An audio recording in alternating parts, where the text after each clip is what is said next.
Zamonaviy shaharlarning rivoji eng avvalo qulay va samarali jamoat transporti tizimiga bog'liq. Transport infratuzilmasini yaxshilash nafaqat aholining kundalik hayotini yengillashtiradi, balki shahar iqtisodiyoti, ekologiyasi va umumiy farovonligining oshishiga xizmat qiladi. Hozirgi kunda shaharlarning barqaror rivojlanishi ko'p jihatdan transport tizimining qay darajada yo'lga qo'yilganligiga bog'liq. Aholi sonining ortishi, yangi hududlarning qurilishi va shaharlarning kengayishi oqibatida jamoat transportiga bo'lgan ehtiyoj har qachongidan ko'proq sezilmoqda. Zamonaviy, xavfsiz va qulay jamoat transporti nafaqat odamlarning bir joydan ikkinchi joyga tez yetib borishni ta'minlaydi, balki tirbandliklarni kamaytiradi, ekologik yuklamani pasaytiradi va shahar iqtisodiyotiga sezilarli darajada ijobiy ta'sir ko'rsatadi. Shuning uchun ham transport tizimini isloh qilish, yangi texnologiyalarni joriy etish, marshrutlarni optimallashtirish va jamoat transporti madaniyatini shakllantirish bugungi kunning eng muhim vazifalaridan biri bo'lmoqda. Joriy yilning 4-dekabr sanasida O'zbekiston Respublikasi Prezidentining Toshkent shahrida transport tizimi boshqaruvini takomillashtirish hamda tirbandliklarning oldini olishga qaratilgan qo'shimcha chora-tadbirlar to'g'risidagi qarori imzolandi. Dastlab Toshkent shahridagi mavjud vaziyat haqida qisqacha. Keyingi yillarda poytaxtimizda aholi va transport vositalari sonining o'sishi, iqtisodiy jarayonlar tezlashishi natijasida yo'l infratuzilmasiga yuklama keskin ortgan. Oxirgi vaqtlarda 7-8 balli tirbandliklar odatiy holga aylandi. Ma'lumotlarga ko'ra, poytaxtning transport vositalari doimiy harakatlanadigan asosiy 73 ta ko'chasining uzunligi 472 kilometrni tashkil etib, o'rtacha 400 mingta avtotransport harakatlanishiga mo'ljallangan. Hozirda esa kun davomida 1,1 million transport harakatlanmoqda. Davlatimiz rahbarining Toshkent shahrida transport tizimi boshqaruvini takomillashtirish hamda tirbandliklarning oldini olishga qaratilgan qo'shimcha chora-tadbirlar to'g'risidagi qarorida ayni muammolarning yechimi keltirilgan. Jumladan, hujjat bilan yo'l harakatini tashkil etish markazi tashkil etilib, u transport, piyoda va yo'lovchi oqimlarini real vaqtda monitoring qilish, boshqarish va xavfsizlikni ta'minlash vakolatiga ega bo'ladi. Poytaxtda intellektual transport tizimi shakllantiriladi, ya'ni kameralar, sensorlar, svetoforlar, jamoat transport harakati, navigatsiya, vazn hajm nazorati va barcha xizmatlar yagona platformaga birlashtiriladi.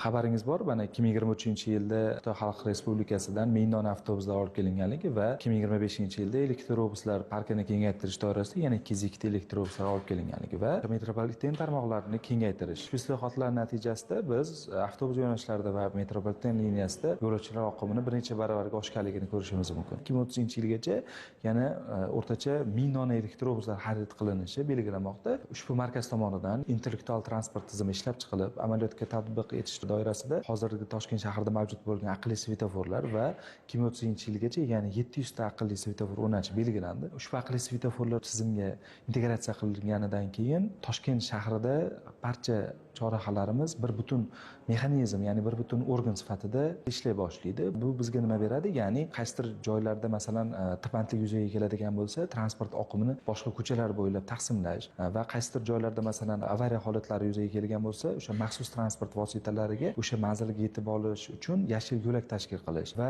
bosh rejaga asosan jamoat transportiga ustuvorlik bergan holda avtobuslar tezligini mana 2030-yilgacha hozirgi 18 km/soatdan 24 km/soatgacha yetkazish maqsadli ko'rsatkichlari belgilangan. Aqlli svetoforlar tizimi joriy etilishi bilanoq Toshkent shahridagi o'sha katta yuklama tushadigan barcha chorrahalarda svetoforlar sun'iy intellekt yordamida boshqariladi. Ya'ni o'sha svetoforlar transport vositalarining oqimiga qarab, o'sha yashil va qizil chiroqlarning fazalarini transport oqimiga qarab o'zgartiradi.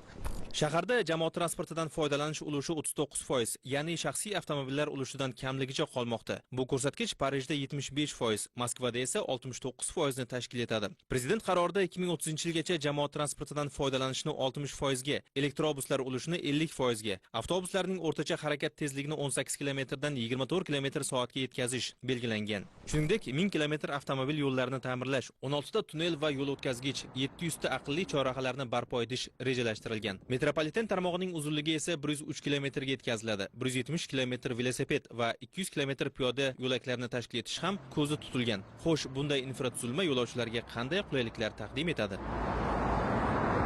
Shaharda aholini tanlovi uchun eng muhim omil bu vaqt hisoblanadi.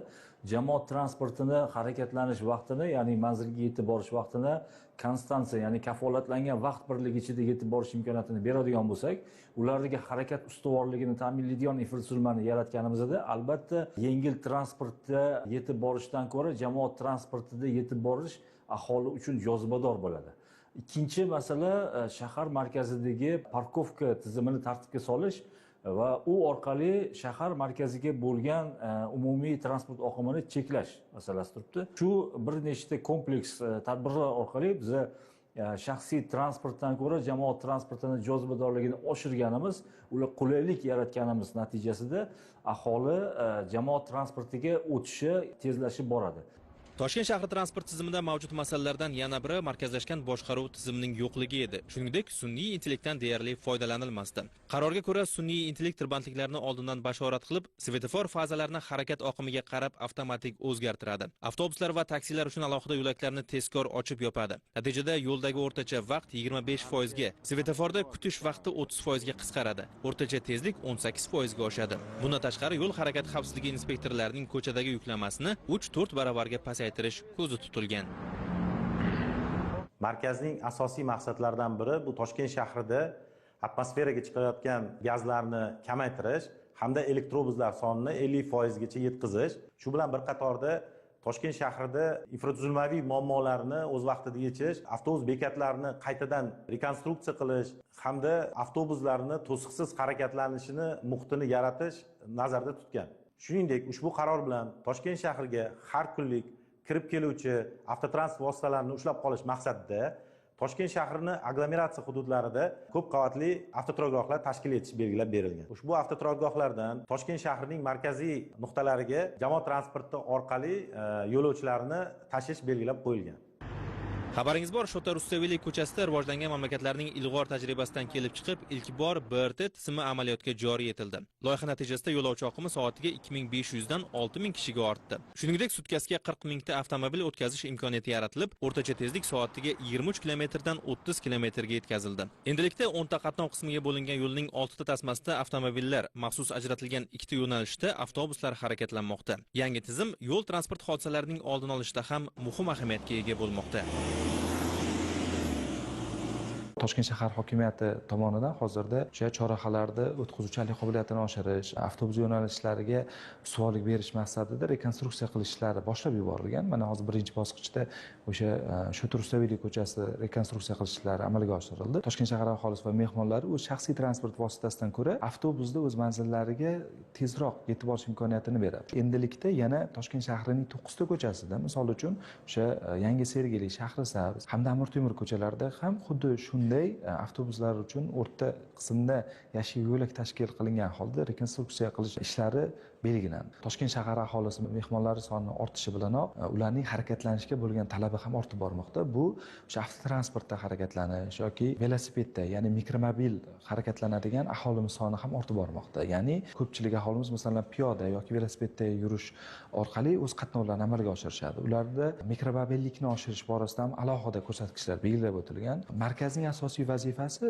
mikromobil aholiga infratuzilma yaratish, ya'ni velosipedda yoki piyoda harakatlanadigan fuqarolarimizga munosib bo'lgan infratuzilmani yaratishdan iborat. Xulosa qilib aytganda, davlatimiz rahbarining qarori bilan Toshkent shahrida yagona yo'l harakati tashkil etiladi. Sun'iy intellekt sohadagi intellektual transport tizimi real vaqtda ma'lumotlarni yig'adi va tahlil qilib, yo'l harakatini optimallashtiradi. Bunday sa'y-harakatlar samarasida shahar bo'ylab harakatlanishning yanada qulay va ekologik toza yo'llariga o'tiladi. Bu o'z o'rnida aholi turmush sifatini yaxshilashga ham xizmat qiladi.